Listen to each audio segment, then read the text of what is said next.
you very much.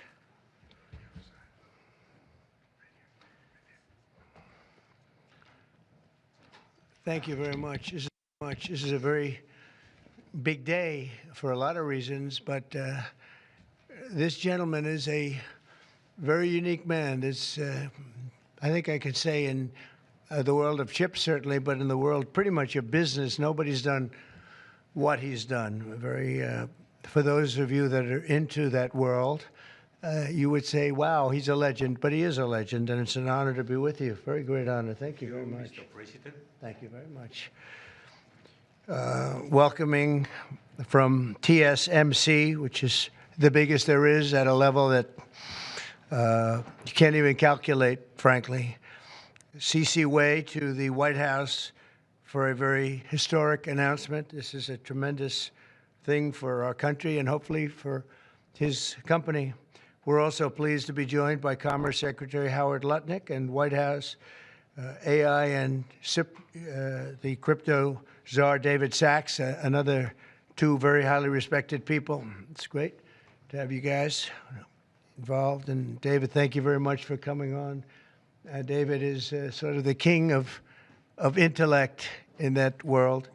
We have some good people. Today, Taiwan Semiconductor is announcing that they will be investing at least $100 billion in new capital in the United States over the next short period of time to build state-of-the-art semiconductor manufacturing facilities. I think mostly it's going to be in Arizona, which is what I understand, which is a great state. I like it because I won it, but I won most of them, actually. But I did. We won it, and we won it big. The most powerful AI chips in the world will be made right here in America, and it'll be a big percentage of the chips made by his company. But as you know, they're based mostly in Taiwan, and they're far and away the biggest. There's nobody even close. This $100 billion in new investment will go into building 5 cutting-edge fabrication facilities in the great state that we just discussed, Arizona, and will create thousands of jobs, many thousands of jobs, and they're high-paying jobs. In total, today's announcement brings Taiwan Semiconductor investments to about $165 billion. They've started already. Among the largest new foreign direct investments in the United States, Apple, as you know, made a big announcement last week of $500 billion, and we have some others that have announced. We have many that want to announce, but I don't have time to do all of these announcements, I tell you. But for you, I'm doing the announcement. Thank you. This will create hundreds of billions of dollars in economic activity and boost America's dominance in artificial intelligence and beyond. Semiconductors are the backbone of the 21st century economy, and really, without the semiconductors, there is no economy, powering everything from AI to automobiles to advanced manufacturing. And we must be able to build the chips and semiconductors that we need right here in American factories with American skill and American labor. And that's exactly what we're doing. As you know, Taiwan pretty much has a monopoly on that market. And I think pretty much is not a term that's even appropriate. They do have a monopoly. And this is a tremendous move by the most powerful company in the world. It's a matter of economic security. It's also a matter of national security for us. And at the same time, Mr. Wei will be able to diversify and have his a tremendous presence in another place, and a very safe place. And I want to thank Taiwan Semiconductor for doing the announcement. And I'd like to ask Mr. Wei to say a few words, if you might. And I'd also like to ask Howard and David, you can say a couple of words, but maybe you should go first, because right now he's the most important man in the room. I'm sorry, fellas. Please. Thank you very much. Thank you, Great Mr. honor. President. Thank you. I'm a little bit nervous, so I have to pull out my piece of paper. Mr. President, Secretary Lutnick, and David, I didn't know that your title, but okay. First, I want to say thank you to Mr. President to give me this opportunity to announce our big project in the U.S. TSMC is the world's largest chip manufacturing funded by Dr. Morris Chen in 1987. It's now at the forefront of semiconductor technology, supporting AI advancement and industry growth.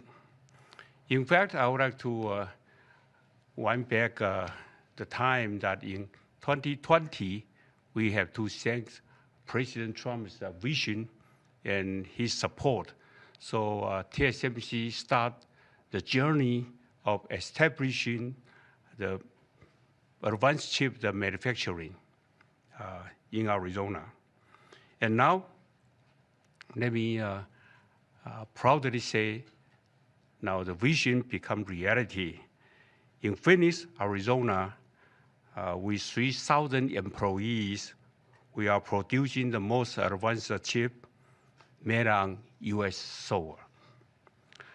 With the success of our first fab, so we are now very happy to announce we are going to invest additional $100 billion US dollar in addition to our current $65 billion US dollars investment in Arizona. We are going to build 3 more new fabs after we promised 3 fabs already, and another 2 very advanced packaging fab, and most important, R&D center also in Arizona. For this, all the investment, $165 billion, is going to create thousands of the high-paid jobs, as the president just announced. And we are, most important, actually, we are going to produce many AI chips. We are going to produce many chips to support the AI progress and to support the smartphones progress. And again, with that, I want to thank President Trump again for his support. In addition, I also want to thank my customers in the US, such as Apple, NVIDIA, AMD, Qualcomm, Broadcom. They all support TSMC's manufacturing in the US. Without their support, we probably cannot make it through. So again, I want to thank them. Also, I'd like to thank the TSMC's employee. Without their effort, we just cannot make it today. That's all I want to say, and thank you. Thank you. Thank you very much. Howard, please, David? Sure. Thank you. So I'm thrilled to be here today because President Trump has made it a fundamental objective to bring semiconductor chip manufacturing home to America. Under the Biden administration, TSMC received a $6 billion grant, and that encouraged them to build $65 billion. So America gave TSMC 10% of the money to build here. And now you're seeing the power of Donald Trump's presidency, because TSMC, the greatest manufacturer of chips in the world, is coming to America with a $100 billion investment. And of course, that is backed by the fact that they can come here because they can avoid paying tariffs. So the idea is come to America, build greatness in America, build for the American customers, the Apple, NVIDIA, that whole list that Chairman Wei gave in order to bring production to America. So we're really, really excited. This continues the most incredible path you've ever seen in these first weeks and months of the Trump administration of incredible manufacturing coming to America. The keys that the president has called out are coming here. They're coming here in huge size because they want to be in the greatest market in the world, and they want to avoid the tariffs that if they're not here, they'd have to suffer. So I want to congratulate C.C. Wei for bringing in this incredible $100 billion investment, but it's on the shoulders of our President Donald Trump, which is why he's coming. So thank you. Thank you. David? Thank you, sir. Well, the products that TSMC makes are literally the most important products in the world. I mean, these advanced chips power everything. They power AI, they power your phone, they power your cars, and without them, the whole modern economy would stop, but they're not made in the United States. So for TSMC to move here is a huge, huge development, and we owe that to President Trump's leadership on the economy and Secretary Lutnick as well. And Cece, thank you for coming here. Thank you. Yeah. Thank you, Dan. So thank you very much. A big percentage of chips with this investment will be made now, a big percentage. Worldwide, we had very little, almost none. We used to have a lot with Intel, but we had very little. And we'll be at close to 40% of the market with this transaction and a couple of others that we're doing. That's a tremendous leap, like a leap that nobody would have really said was possible. So I just want to thank you all for being here. If you want a couple of questions, ideally on this subject, yes. Specific number of jobs that will be created. He said thousands, You're probably talking about 20, 25,000 jobs, but it'll get bigger and bigger with time. Knowing this gentleman, it'll get bigger and bigger. There'll be no stopping him. Yeah, Brian, go ahead. In addition to the jobs, you talked about national security, and that's one thing I think a lot of Americans don't understand. Explain the national security aspect of this. Well, without the chips and semiconductors, nothing runs today. You can't buy a car without them. You can't get a radio, a television, nothing. You can't get anything. And we thought it was very important, obviously business-wise, but we thought even in terms of national security to have this large percentage of the chips, semiconductors, and other things that they make, the most important product. And not a product that you can really copy. It takes years and years. You know, on the needle of a pin is total genius. I mean, they can put things, I mean, something the size of the needle, the point of a pin, they put information that is just not even believable. So if you would see this, it's just really something. Yes, Brian? One aspect of that, Honda announced they're coming to Indiana because of the tariffs. Once again, that's right. Bringing additional jobs in manufacturing. You want to comment on that as well? Well, Honda's coming, and I told you about Apple that they're going to be starting to build massively here, $500 billion. And we have many other companies going to be announced, but we had many that have already announced. And no, it's going to be great. It's looking really strong. I don't think this country has ever seen anything like we're seeing right now. Now, the tariffs, as you know, will start a week earlier than the reciprocal, which is going to be on a couple of weeks earlier. Reciprocal tariffs start on April 2nd. And I wanted to make it April 1st, but I didn't want to go April Fool's Day because that costs a lot of money, but that one day. But so we're going April 2nd. But very importantly, tomorrow tariffs 25% on Canada and 25% on Mexico, and that'll start. So they're going to have a tariff. So what they have to do is build their car plants, frankly, and other things in the United States, in which case they have no tariffs.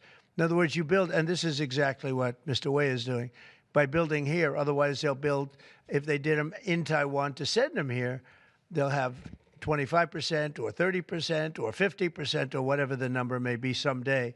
It'll go only up. But by doing it here, he has no tariff, so he's way ahead of the game. And I would just say this to people in Canada or Mexico, if they're going to build car plants, the people that are doing them are much better off building here because we have the market. We're the market where they sell the most. And so I think it's going to be very exciting for the automobile companies.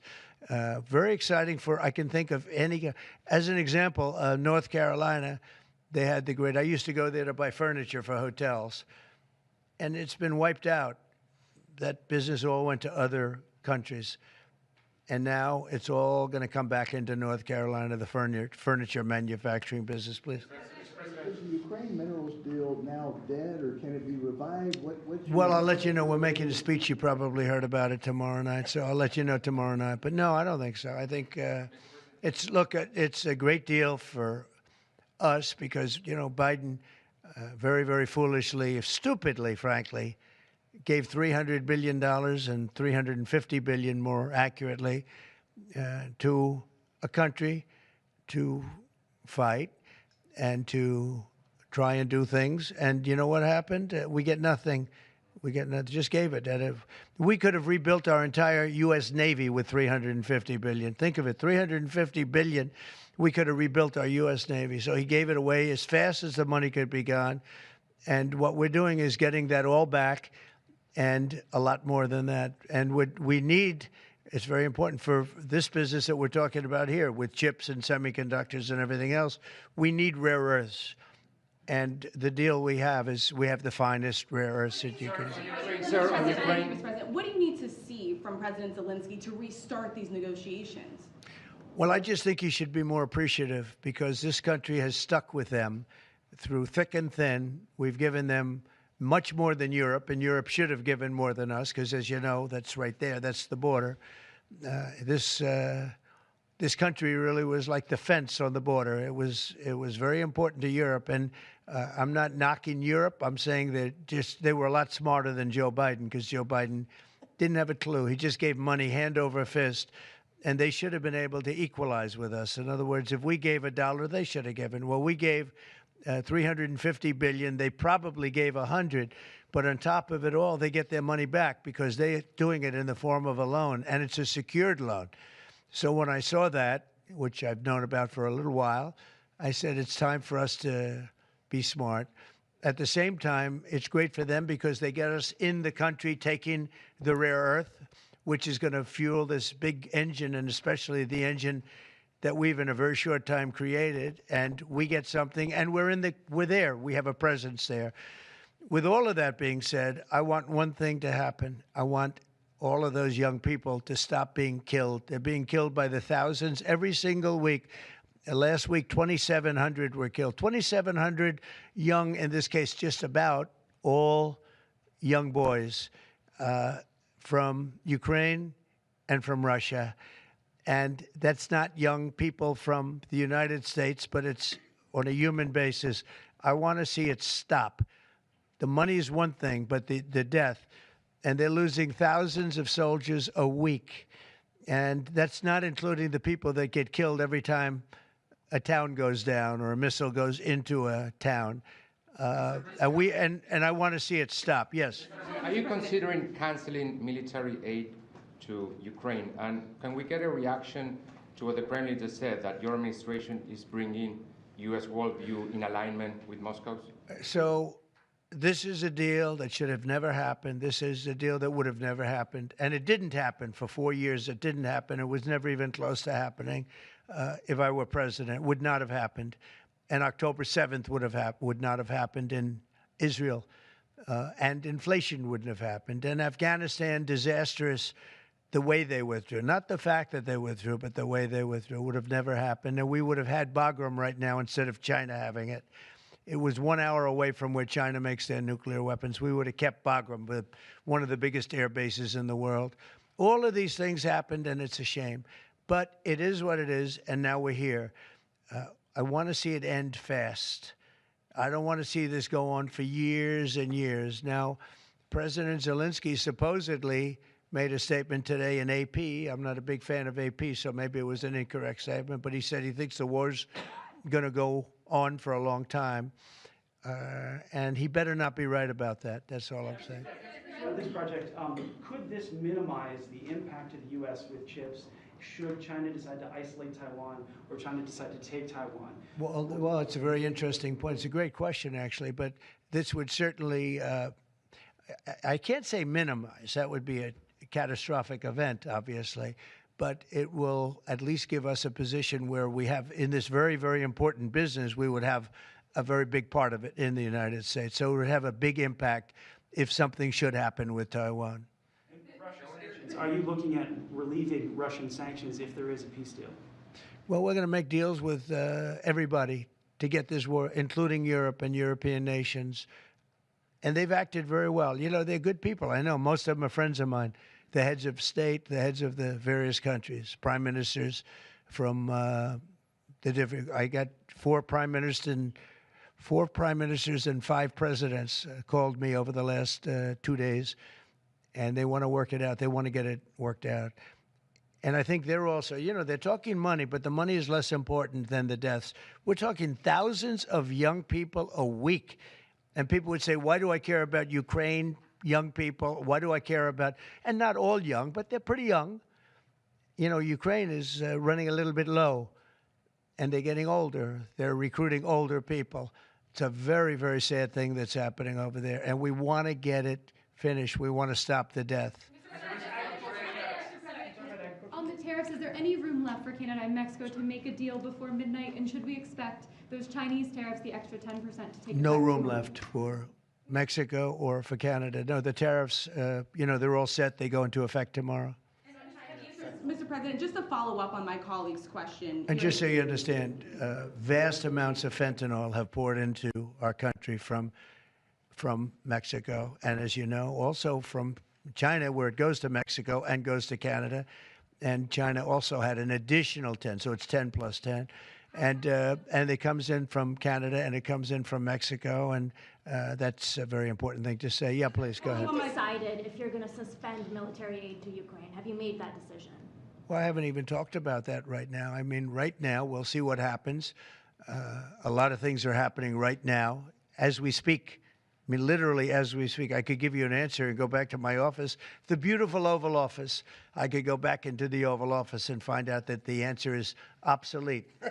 It's like his business. It's obsolete. You come up with a new chip and it's obsolete about 2 minutes later, right? But that's what's good about his business. That's why he's the only one that's successful in it.